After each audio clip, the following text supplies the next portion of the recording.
Welcome back to Born to License. I'm David Bourne, and today we're talking about something that's been on everyone's minds, but that few people in our industry are discussing openly: artificial intelligence and licensing.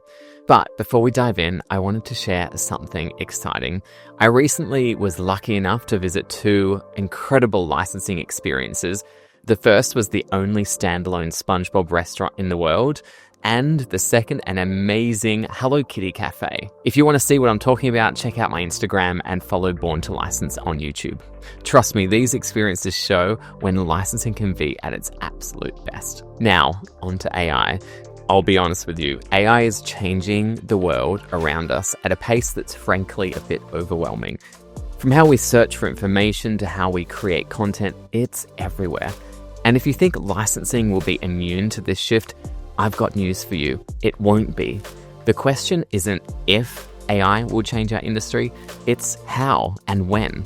But before we get into all of that, let's address the elephant in the room. Hollywood and licensors in general have been deeply skeptical of AI. And for good reason. We're talking about an industry built on creativity, storytelling, and intellectual property. The idea of machines creating content or replacing human talent, that terrified people. The Writers Guild went on strike partially over AI concerns.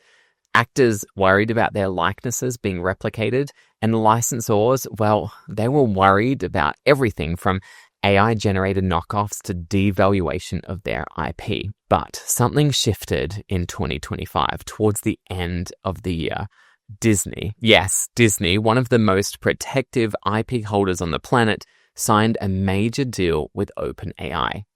Now let me give you the details on this because it's really, really important. Disney's partnership with OpenAI wasn't just about using ChatGPT for customer service or internal workflows. It was a strategic move that signaled to the entire entertainment industry that AI partnerships are not only acceptable, they're essential for staying competitive. Disney began exploring how AI could enhance storytelling, optimize content creation, and even improve how they connect with audiences across platforms. And here's the kicker. When Disney does something, everyone else pays attention. It's what I call the permission effect. Once the biggest player in the room says AI is okay, suddenly every other studio, every licensor, every agency starts having conversations that they weren't willing to have 6 months earlier.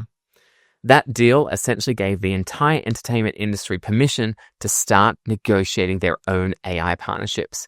And I imagine that's what is exactly happening right now behind closed doors. So where does that leave us in licensing? Well, let me tell you how my team is already using AI, because I think it'll surprise you how practical and unglamorous it actually is. First of all, AI helps us develop content. And I want to be clear about this. I used AI to help me write this very episode that you're listening to right now. But, and this is an important but, I didn't just ask it to write the episode and call it a day. Most of what you're hearing is what I asked AI to help me articulate. It's a co-pilot, not a replacement. I know the information, I know the facts, I know what I want to say, but sometimes I don't know how to express it in the clearest, most engaging way. And that's where AI comes in. It helps with the flow. It helps with the structure. The same goes for case studies, presentations, client proposals. AI supports our team when we have the expertise, but we need help with the execution. Now, I also use ChatGPT as a bit of an alternative to Google nowadays. I'll ask it simple questions. For example, what's the release date for this film? Or who's the CEO of this company? But here's the thing. I still fact check everything because AI makes things up sometimes. It pulls information from sources that are questionable at best. You can't just trust it blindly. Outside of work, I use ChatGPT to help me track my marathon training and my other personal goals. It's like having an accountability partner that's available 24/7. I tell it my goals, it helps me plan, and it checks in on my progress. It's surprisingly effective. But all of that's really just scratching the surface. Let's talk about some obvious ways AI could streamline typical licensing workflows. Because when you break down the day-to-day responsibilities of being a licensor or being a licensee, there are so many repetitive, time-consuming tasks that AI could handle. Drafting contracts, for example. AI can pull from templates and customize terms in minutes. Product development, AI could analyze consumer trends and suggest which products are most likely to succeed. Marketing approvals, AI could flag potential brand inconsistencies or trademark issues before a human ever has to look at it. Royalty management, AI could track sales data in real time and automatically calculate what's owed. Customer relationship management, AI can organize communications, flag important follow-ups, and even draft responses. Now, I want to be very, very clear about something. I do not believe AI will replace the lawyers, accountants, and product development professionals in our industry. Not at all. What AI will do is help them do their jobs quicker and easier. It'll handle the repetitive tasks so that these professionals can focus on the strategic, creative, high-value work that actually requires human expertise and judgment. And here's where I think it gets really interesting for licensees. AI could help licensees identify the best licenses for their products.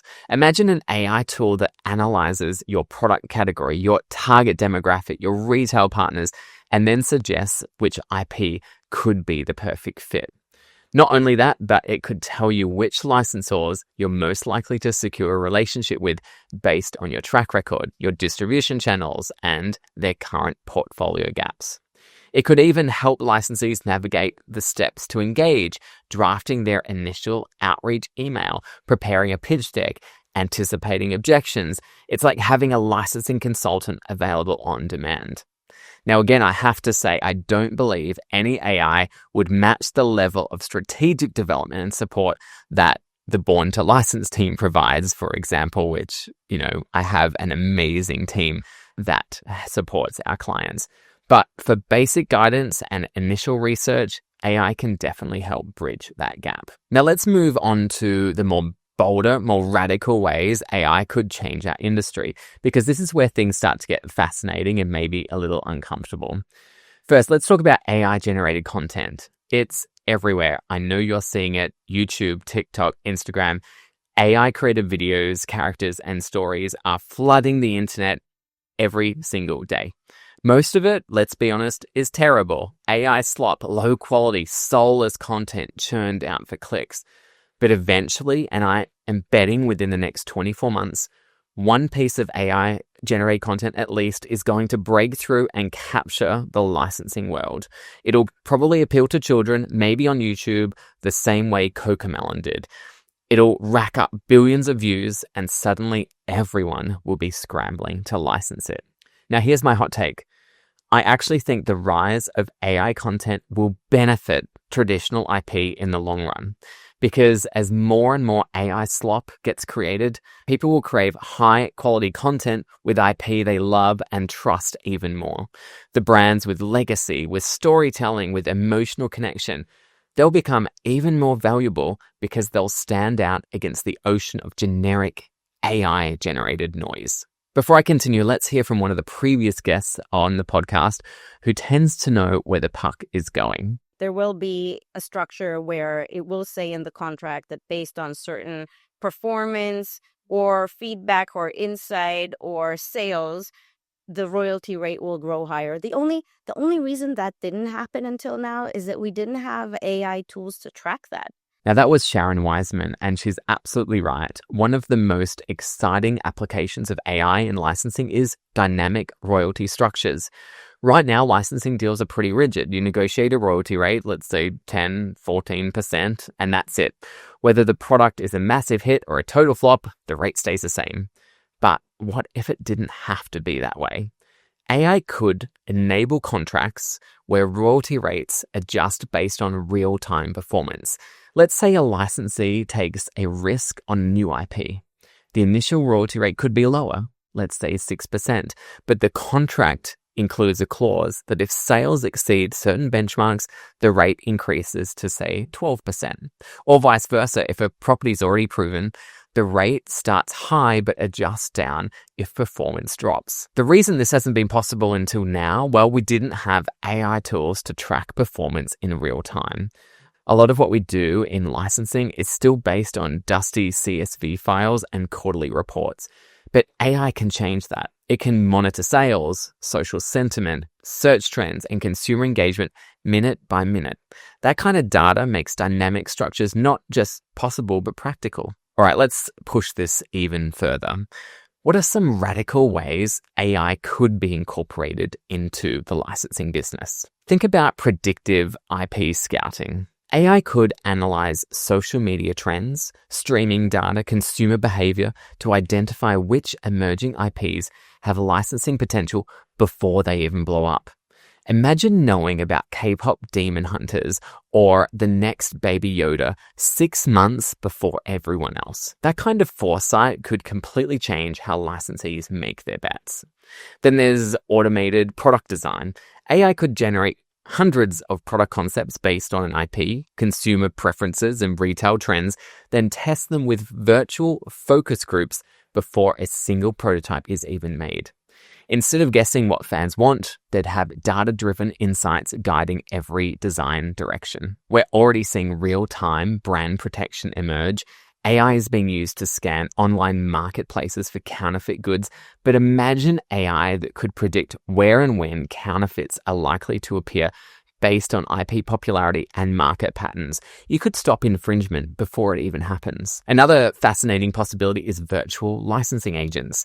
AI avatars that represent licensors in initial negotiations, answer questions, provide quotes, and even draft deal memos, freeing up human agents to focus on relationship building and complex deals that require that human touch. And here's one that could completely transform how we think about licensing: AI-powered personalization at scale. Right now, most licensed products are mass-produced and identical, but what if AI could enable mass customization? Think about licensed apparel where every fan could customize their design while still maintaining brand guidelines, or collectibles that adapt based on individual preferences. AI could manage the complexity of offering thousands of variations while ensuring quality control and brand consistency. That's not just radical, it's a complete reimagining of what licensed products could be. But look, here's the truth that we can't ignore. Licensing is a relationship-driven business, and that will always be the case. There is no AI in the world that can replace the level of trust that's needed when a licensor is lending out their intellectual property to a licensee. Think about it. When you're giving someone permission to use your brand, your characters, your logos, your reputation, you're not just signing a contract, you're entering into a partnership. You need to trust that they'll represent your brand with integrity. You need to trust that the quality will be there. You need to trust that they understand your audience and your values. That kind of trust doesn't come from a chatbot or an algorithm. It comes from conversations. It comes from meetings. It comes from shared meals at Licensing Expo, late night emails where you work through challenges together. I've been in this industry for almost 20 years, and I can tell you, every major deal I've ever closed came down to relationships. The licensor had to believe in me as a person, not just as a business, and I had to believe in them too. AI can make us more efficient. It can help us make better decisions, and it can save us time and money, but it cannot build trust. It cannot read the room. It cannot sense when someone is hesitant or excited or unsure. It cannot share a laugh or offer encouragement when a deal falls through. The licensing industry is made up of people. Creative people, strategic people, passionate people who genuinely care about the brands they represent and the products they create. And these people cannot and should not be replaced by AI. What AI can do is free us up to be more human, to spend less time on administrative tasks and more time building these relationships, to spend less time on administrative tasks and more time building those relationships, to focus on the creative, strategic, high-value work that makes this industry so rewarding. So here's my challenge to you. Don't fear AI. Embrace it as a tool. Experiment with it. See where it helps you work smarter. But never lose sight of what makes licensing special. And that's the people, the partnerships, and the trust that holds it all together. Now, over the coming weeks, the podcast will cover a range of topics, including my experiences at the SpongeBob restaurant and the Hello Kitty Cafe that I mentioned at the top of the show. I'll also be talking about licensing that I've spotted in Super Bowl ads this year, and I'll give a preview of Melbourne Toy Fair. I'm very excited to be going to my home city, Melbourne, for Toy Fair. Lots of content coming your way about that as well. Thank you so much for listening to this episode of the Born to License podcast.